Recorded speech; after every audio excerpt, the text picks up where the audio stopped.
First Tamil season 9 டே 53ல பார்த்தீங்கன்னா, அடுத்தடுத்து நமக்கு நெறைய கன்டென்ட் குடுக்க வந்து ட்ரை பண்றாங்க. ஆனா, அது வந்து சுவாரஸ்யமா இருக்கான்னா, கண்டிப்பா இல்ல.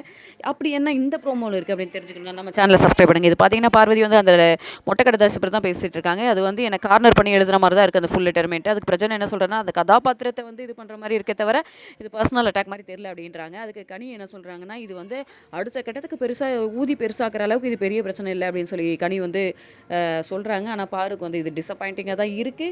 ஏன்னா அந்த அந்த மொட்டை கடிதாசி அவங்கள பர்சனலாக அட்டாக் பண்ணுற மாதிரி இருக்குது. அதுக்கடுத்து பார்த்தீங்கன்னா, தர்மலிங்கம் வாதியார் உங்களுக்கு வந்து கல்யாணம் பண்ணிக்கணும் அப்படின்னா நீங்கள் தானே அஃபென்சிவாக பேசி ஆகணும் அப்படின்னு சொல்லிட்டு சாண்ட்ரா சொல்கிறாங்க. அதுக்கடுத்து பார்த்தீங்கன்னா, வினோத் என்ன சொல்கிறாரு, உங்களுக்கு கண்டிப்பாக கல்யாணம் பண்ணி வைக்கிறோம் அப்படின்ற மாதிரி சொல்கிறாங்க. தர்மலிங்கம் வாதியார் ப்ளஸ் வசந்தி அம்மா அவங்க 2 பேர்.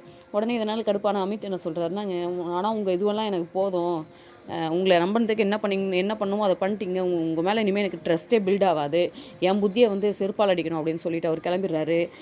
இது அதுக்கப்புறம் என்னாச்சுன்னு தெரில, பார்வதி அழுகுற அளவுக்கு என்னாச்சுன்னு தெரில, அவங்க வெளியே போயிட்டு அழ ஆரம்பிச்சிடுறாங்க. இந்த பக்கம் அமித் வந்து கோமா போயிடுறாரு.